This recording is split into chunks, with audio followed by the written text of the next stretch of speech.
मास कितना होगा? 0.1 metre square centimetre में है, ठीक है, तो सेंटीमीटर स्क्वायर। और इसका ब्रास का कितना है?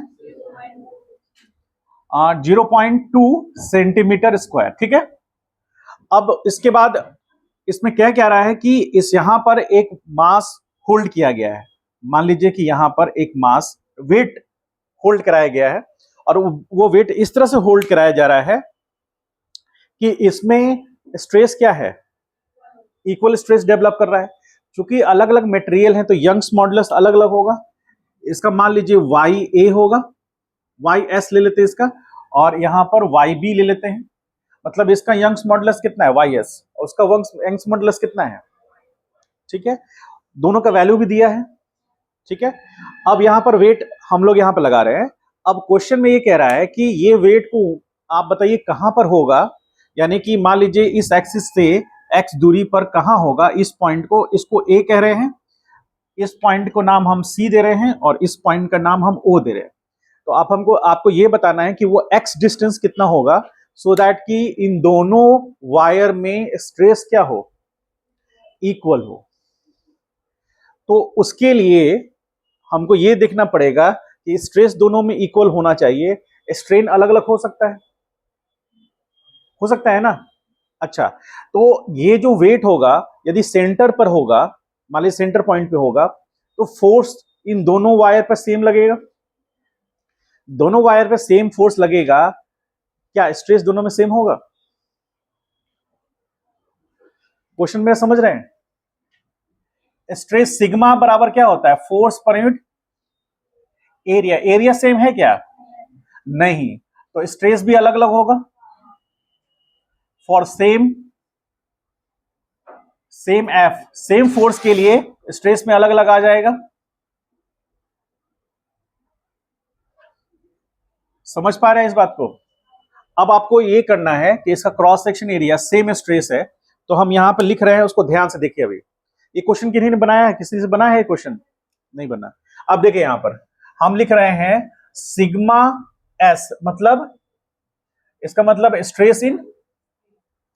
स्ट्रेस इन स्टील, जो स्टील रॉड है उसमें, मतलब वायर है उसमें। तो सिग्मा एस बराबर हम क्या लिख सकते हैं? वाई एस बाई क्या लिखेंगे? एप्सिलॉन एस लिखेंगे, लिख सकते हैं। तो यहां पर, या फिर हम इसको ऐसे भी लिख सकते हैं, सिग्मा एस बराबर एफ। यदि यहां वेट देंगे तो यहां क्या डेवलप करेगा? टीएस क्या है? टेंशन इन स्टील, और ये टेंशन इन ब्रास, ठीक है। दोनों में टेंशन टेंशन डेवलप करेगा, क्योंकि ये जो मास है नीचे जाने की टेंडेंसी होगी, तो स्ट्रेस इसमें टेंशन डेवलप करेगा। अब ये टेंशन डेवलप करेगा, यही फोर्स है उसके लिए। तो यदि स्टील में हम देखेंगे तो टीएस ये फोर्स हो गया, एरिया कितना? एएस होगा। ये क्वेश्चन नंबर फर्स्ट। और यदि सिग्मा बी देखेंगे तो ये आ जाएगा टीबी। डिवीजन में ये कितना होगा? ए बी होगा। दोनों में स्ट्रेस क्या होना चाहिए? फॉर सेम स्ट्रेस के लिए टाउ एस बराबर टाउ, सॉरी, बी होगा। तो यहां पर टी एस बाई ये कितना होगा? 0.1, कितना इसका? सेंटीमीटर, यानी 10⁻⁻⁴, इक्वल टू सिग्मा बी यानी कि टी बी डिवीजन में 0.2 इंटू 10⁻⁻⁴ होगा। ऐसा ये कैंसिल आउट होगा, और यहां से ये कैंसिल होगा तो कितना बचेगा? बोलिए। यहां 1 होगा, यहां 2 होगा ना। This implies T S is equal to TB by 2 लिख सकते हैं। तो यहां से टीबी इज इक्वल टू क्या आ गया? 2ts। एक हमारा यहां पर एक रिलेशन आया 1, ठीक है। अब यहां पर आप इसको ऐसे समझिए कि फॉर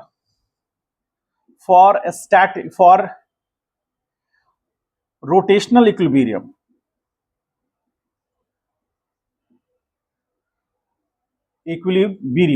रोटेशनल इक्विलिब्रियम के लिए हम क्या करेंगे?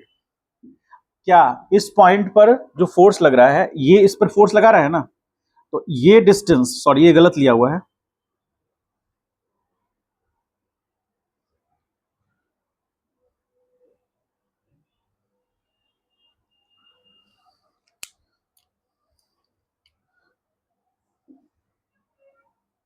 ये टोटल लेंथ 2 मीटर है और ये डिस्टेंस को हमने x माना है। तो इसके कारण यहां पर जो डेवलप करेगा टॉर्क वो इस तरह से होगा। तो टाउ किसके कारण, टाउ हम ले रहे हैं इस पॉइंट के टीएस के कारण, टीएस के कारण, और प्लस टाउ टीबी के कारण, और दोनों का समेशन क्या होना चाहिए, 0, तभी तो वो बैलेंस रहेगा, अदरवाइज टर्न कर जाएगा और टर्न हमें होने नहीं देना है। तो इस केस में क्या आ जाएगा, टी एस इंटू एक्स, और कैसा रोटेशन है, एंटी क्लॉकवाइज होगा ना, ये क्या करेगा, इसको anti clockwise, sorry clockwise turn करेगा, तो ये क्लॉकवाइज नेगेटिव होगा, और प्लस ये क्या होगा, टीबी इंटू 2 माइनस एक्स, और ये क्या होगा, पॉजिटिव, ये टर्म इधर जाएगा, तो क्या आएगा, टीबी इंटू 2 माइनस एक्स, ठीक है, इज इक्वल टू क्या आएगा, टी एस इंटू एक्स होगा। अब बताइए टीबी की जगह पर हम क्या लिख सकते हैं,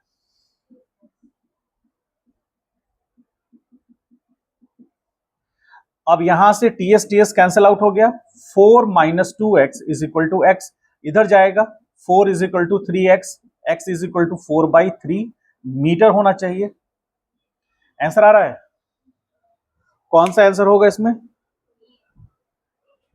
ये जो x आया है किस वाले रॉड से आया है, किस पर, स्टील वाले वायर से आया है, तो यानी कि x बराबर यानी 4/3, इसका मतलब 4/3 मीटर फ्रॉम स्टील वायर होगा। आंसर है, बात समझ में आया। और ध्यान से देखिए यहां रोटेशन का भी कॉन्सेप्ट यूज हो गया, समझ गए। और एक चीज और ध्यान में रखिएगा, लिखिएगा, अभी रुक जाइए, एक चीज हमेशा ध्यान रखिएगा, यदि अलग अलग मटेरियल है और आप जानते हैं, आप जानते हैं कि नहीं, Y S, sorry Y S is greater than Y B, brass कहीं देखे हैं आप, स्टील देखा है आपने, स्टील कहां देखा है,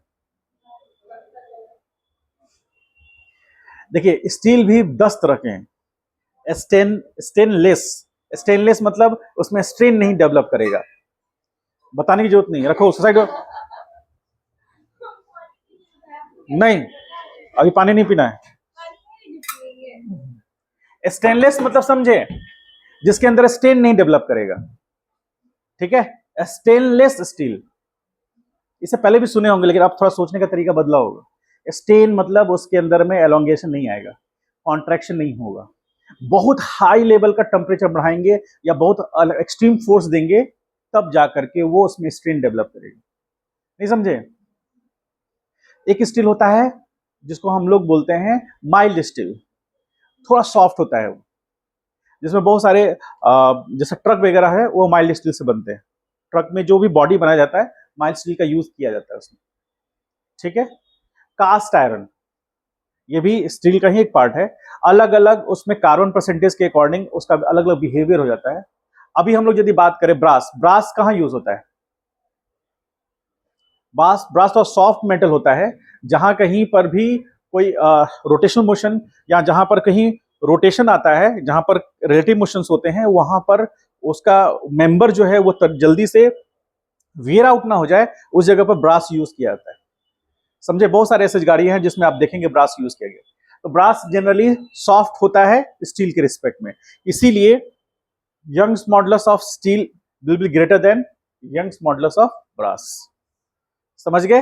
अब यदि यंग्स मॉडुलस इसका ज्यादा है उससे, तो सेम अमाउंट का फोर्स देंगे तो एलोंगेट कौन ज्यादा होगा, स्टील या ब्रास, ब्रास, मतलब उसमें स्ट्रेन ज्यादा होगा। स्ट्रेन क्या हुआ, change in length bye original length, तो सेम अमाउंट का फोर्स देंगे हम, मान लीजिए कि ये सेंटर पॉइंट पे ला देंगे तो सेम अमाउंट का फोर्स इस पे भी मिलेगा, सेम अमाउंट का फोर्स इस पे भी मिलेगा, तो ये एलोंगेट ज्यादा होगा, मतलब जो हमारा लाइट रॉड है वो ऐसे हो जाएगा, समझ गए। मतलब ये कम एलोंगेट होगा, ये ज्यादा एलोंगेट हो जाएगा। तो हमको लाइट रॉड को एलोंगेट नहीं होने देना है, मतलब उसको अनबैलेंस नहीं होने देना है, उसको स्ट्रेट रखना है। इसके लिए हमें लोड को किधर शिफ्ट करना पड़ा? स्टील की तरफ। यदि स्टील मतलब कि कमजोर होता है, स्टील का यंग्स मॉडुलस कम होता है इसकी तरफ, तो इसको हम इधर शिफ्ट करना पड़ता है। समझ पाए? उतारिए।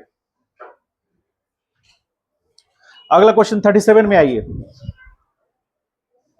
समझ में आया? तुम खुश क्यों हो? कौन खुश से गुस्सा है?